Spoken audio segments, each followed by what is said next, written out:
혁신은 위기를 극복하고 회사를 강하게 유지하는 핵심적인 경영 실천 요소로, 드러커는 자만과 편협성을 혁신의 적으로 언급하였습니다.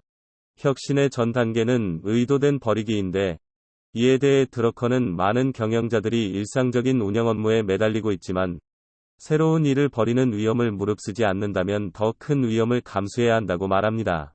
따라서 일상적인 운영 업무에서 벗어나 새로운 일을 버리고 미래를 구현하는 것은 경영자의 최종 임무입니다.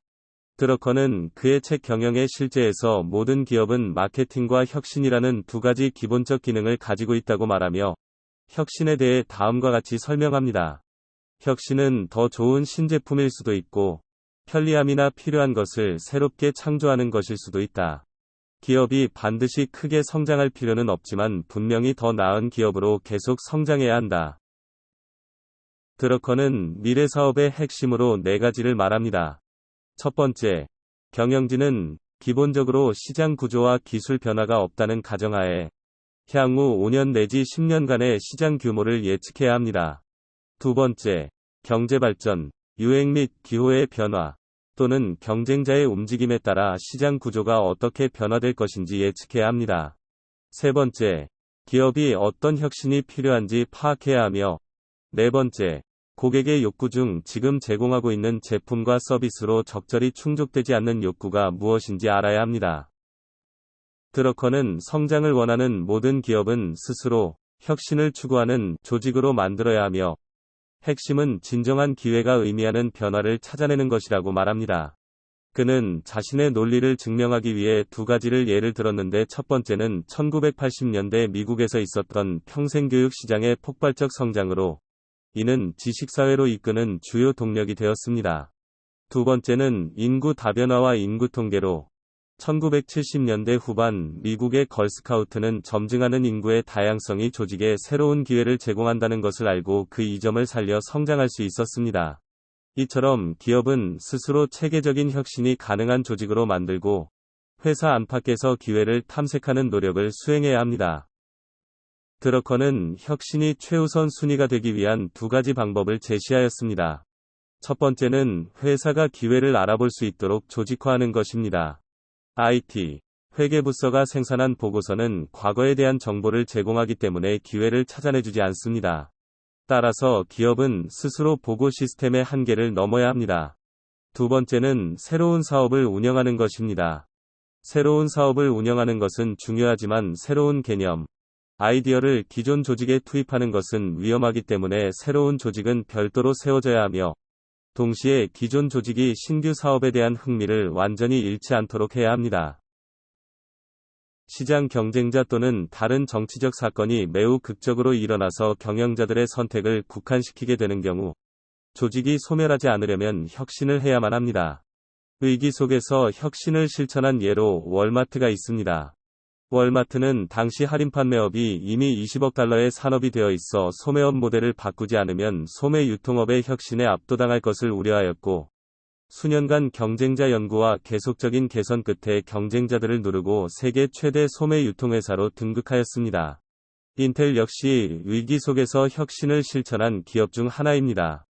당시 일본 회사들이 메모리 칩 시장에서 우위를 점하여 인텔은 기존의 메모리 사업에서 철수하고 마이크로 프로세서에 초점을 맞추기로 결정하였습니다. 몇 년 동안의 힘든 시간을 보낸 후 인텔은 마이크로 프로세서 생산에 있어 업계의 리더가 되었습니다. 앤디 그로브의 승자의 법칙에서는 경영자들에게 거대한 종류의 변화를 사전에 경고하며 전략적 변곡점 또는 시비 파괴력이라고 불리는 개념을 제시하였습니다. 전략적 변곡점은 경쟁 환경에서 주요 변화가 발생했을 때 기업에 일어나는 것을 의미합니다. 전략적 변곡점에서 나타나는 확실한 징후는 과거에 효과가 있었던 것이 더 이상 작동하지 않는 것이며, 조직을 탈바꿈하는 과정에서 요구되는 핵심 행동은 생산성이 낮은 분야에서 더 높은 생산성과 더 큰 성과를 가져다주는 분야로 자원을 옮기는 것이라고 말합니다. 여기서 전환 배치되어야 하는 것은 단지 물질 자원만이 아니라 동시에 인적 자원도 해당됩니다.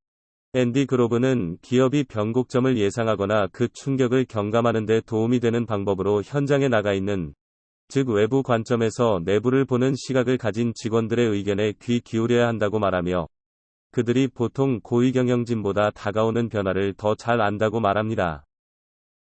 클레이튼 크리스텐슨은 혁신기업의 딜레마에서 파괴적 기술이라는 개념을 제시하였습니다. 파괴적 기술은 기존 시장을 대혼란에 빠지게 하는 새로운 제품을 의미하며 새로운 가치와 경쟁 우위를 제공합니다.